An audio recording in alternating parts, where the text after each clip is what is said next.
Movies and video games are two of the numerous ways in which people are able to consume created content, although the difference here is the way in which the content is consumed. There are times in which content creators will try to cater to both forms of entertainment, whether it be a movie that is then adapted for a video game or for a video game to be adapted for the big screen.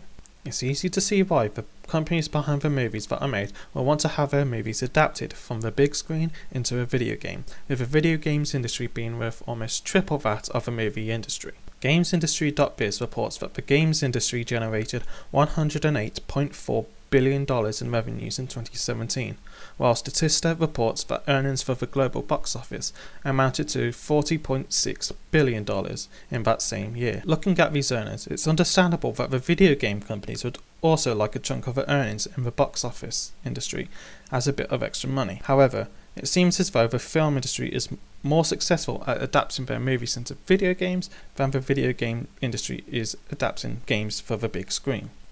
The 2014 The Lego Movie video game had received plentiful good reviews on the review site Metacritic, with a Metascore of 78, which is fairly high for video games that are coming out today. One of the reviews on the site, as written by GameZero, praises the game for being jam-packed with levels of content to explore, then furthermore adding, "The Lego Movie video game delivers a faithful experience for fans of both the movie and the previous Lego games."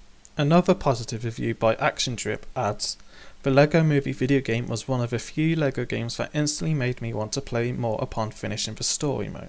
The positive reviews show that the movie-based video game was very well received among its audience. There have been many Lego-based video games in the past, taking on various themes such as Star Wars and Batman. However, for a direct movie to video game adaptation, the Lego Movie video game does well among gamers as its own individual Lego video game. At the other end of the scale, the video game-based movie Assassin's Creed does incredibly poorly among reviewers. Although having the pedigree the Assassin's Creed name has among the video games industry, the success from there does not translate very well for the 2016 movie. On Metacritic, the movie gets a low score of 38, featuring 18 negative reviews compared to just 4 positive reviews. The review site Rotten Tomatoes has written a list of video game-based movies, rating them from worst to best. Assassin's Creed hits that list at 25 out of 47, which features a low rating of 17% out of 100, with a review of the film adding, "Assassin's Creed is arguably better made and certainly better cast than most video game adaptations. Unfortunately, the CGI-fueled end result still is a joylessly overplotted slog." This again showing how poorly the video game-based movie has done. I feel for a video game-based movie to be able to succeed, the movie would need someone who truly understands the video game well enough to be able to translate that for a way that it can be easily digested in a movie form for those who may not know of a video game very well, but also to write it in a way that gives a whole new story for those who are dedicated fans of a game to be able to enjoy taking in the story without that need of physical interaction that the video game gives. Taking a source material and adapting it can be fun, like video game movies. But what about completely remaking a film, shot for shot? The word rehash gets thrown around a lot these days, but what is rehashing really? Rehashing is nothing new. This term has been around for a long time. In fact, the word goes back as far as 1822. The word rehash or rehashing means the reuse of old ideas or materials without significant change or improvement. Right off the bat, everybody knows what this entails. There are 2 types of rehashing in the film industry. The first, of course, is the straight-up copy of the original source material, using the same storyline and sequences. The second is the use of the same characters and themes, but in different situations over and over again. One of the most well-known rehashes of recent times is of course Star Wars Episode 7, The Force Awakens. Released in December of 2015, fans flocked to the theatres to watch the return of their beloved franchise. The film starts and the ever so faithful main titles greet the fans, and so begins the film. Then as the film goes on, the audience realise that the film is definitely something they've seen before. Let's take a look. The Empire arrives. The Empire kills some rebels. A significant rebel is captured. Our protagonist is revealed on a desert planet. The Empire interrogates the rebel. The other main characters meet up. The Death Star is tested. An otherworldly canteen is seen full of creatures. Escape on the Millennium Falcon. Infiltration of the Death Star. A hero is lost. Escape the Death Star. Meet up at Rebel Base. Plan attack on the Death Star. Death Star assault. And of course, the day is saved. The Force Awakens is at its core A New Hope. The prime example of what rehashing is, it didn't add anything significant to the Star Wars universe. It just used some of the assets that had already been set up by the originals, and then totally ignored everything from the prequels. I've got a bad feeling about this. The second type of rehashing doesn't exactly copy the source material, but uses the themes and characters. An example that a lot of people would know is of course Michael Bay's Transformers series. These high-budget, high-action films are very good at raking in money at the box office, but most filmgoers tend to have a problem with the story, or sometimes the lack of even that. They first establish where the film will take place, generally Earth, never Cybertron, because CGI is expensive. They reintroduce us to our heroes, the Autobots, and of course introduce yet more Decepticons and a villain who commands over them.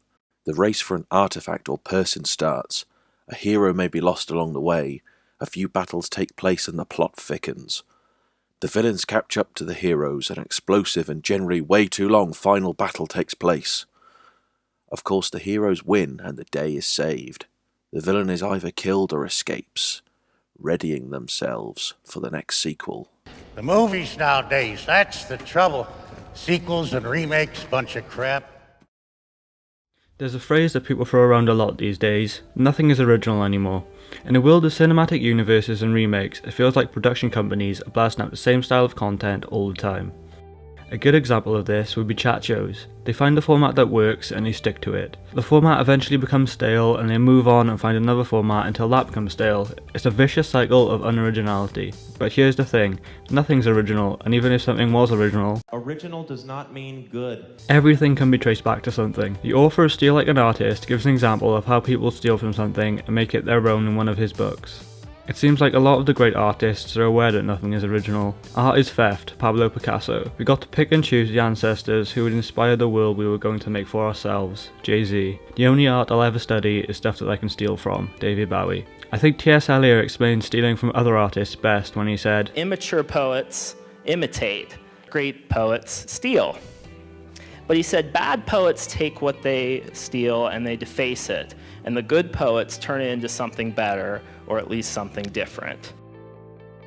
There are big arguments about this in stand-up comedy about joke theft. It's hard to distinguish between a joke thief and someone who's just thought of a similar joke. There are obvious cases of joke thievery, for example, when Joe Rogan called out Carlos Mencia. Why would it matter to you?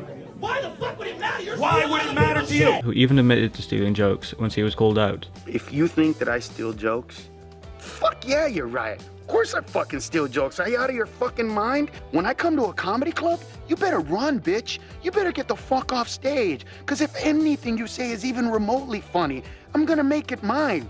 And all I'm gonna do is say Mexican in the front. Plagiarism, I think, in every other art form, whether it's music or literature, is taken very seriously. There's lawsuits, people get fired, their careers get destroyed. Here's what I believe in. This is most important. I believe that anybody that tries to take any of your ideas and pawn them off as their own is a piece of shit. Patton Oswalt talks about the difference between stealing jokes and accidentally stealing them in a Vice News video. But it's a difference between the people that every now and then you accidentally throw a line out there and go, oh geez, that's not mine.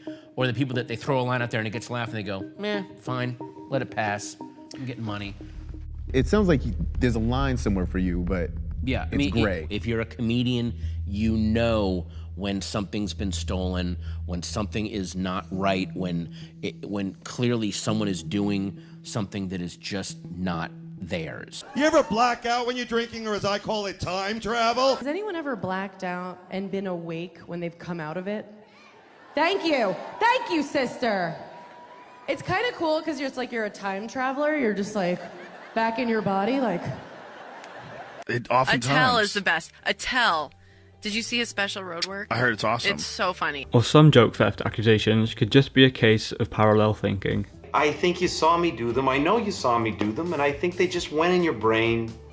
And I don't think you meant to do it, but I don't think you stopped yourself either. As long as the artistic theft is remixed enough from an original source, it seems to be okay and acceptable. This can be translated to any form of creativity. To be original, you just need to be good at stealing.